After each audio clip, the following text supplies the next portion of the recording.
Welcome to another Telltale Books video. I'm Greg, and I'm here to continue my Jules Verne series with a play that he wrote, one of his early plays titled Monna Lisa. Yes, the Leonardo da Vinci portrait masterpiece. It's Jules Verne's 17th work, and I've skipped a bunch since the last Jules Verne because they're just not available, at least not in English translation.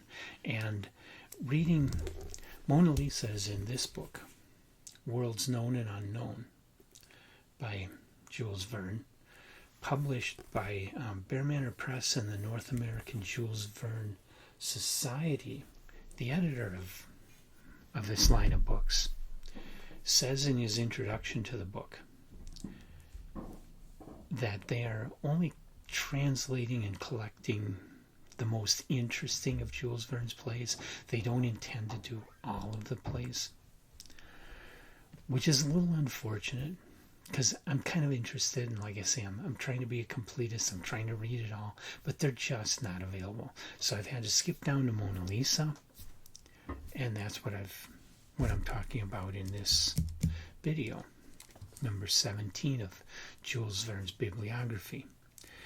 It's a romantic comedy, and it's totally fictional to the best of my knowledge, and I have done quite a bit of reading about Da Vinci because he is kind of a hero of mine. Verne comes up with the fictional idea of the woman who sits for the portrait of Monna Lisa, Lisa La Gioconda. She's married, and she's sitting for this portrait, and in this play, she and Leonardo are kind of talking about falling in love, kind of talking about possibly having a relationship, even though she's married, he's an artist. It kind of leads to the point that Leonardo was more married to his work and would not get involved with her. Even if he had some feelings, he wouldn't go there because his work was more important. And so her love for him is doomed. I know that sounds kind of stupid and cliche, and it has nothing to do with what we know of the real biography of Leonardo da Vinci. It's totally fictional, made up. But it is kind of an interesting little romantic comedy.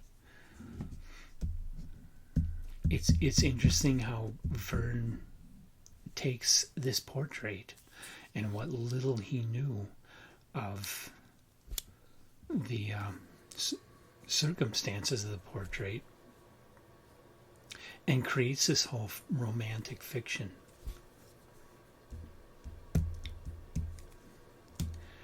So I found it interesting for that, but otherwise I found this one kind of dull. I thought the previous play I did, I forget the title of it, the previous play that I talked about was more interesting than this one.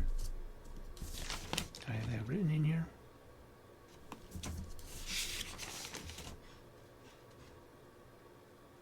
No. Anyway.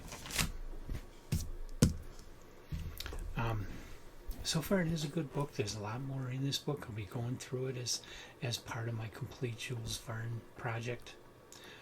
This is a brand new book. They're print on demand. So you go to the North American Jules Verne Society, you can order this book and you will be sent a brand new copy. And they're not bad. I mean, you can get trade paperback editions that are cheaper, and you can get ebooks. I prefer hardcover. I splurged for the hardcover, but even that was not all that expensive. It was pretty good. So, good books, attractive books. I love that they're putting that stuff into print, but so far I haven't found anything I think is really great or amazing by Jules Verne in these stories. They're interesting more for historical value. If you're a Jules Verne completist, you have to have this book, unless you can read French and can get the original French. But if you only read English, you have to have this book to be anything close to a Jules Verne completist. And Mona Lisa was an interesting play.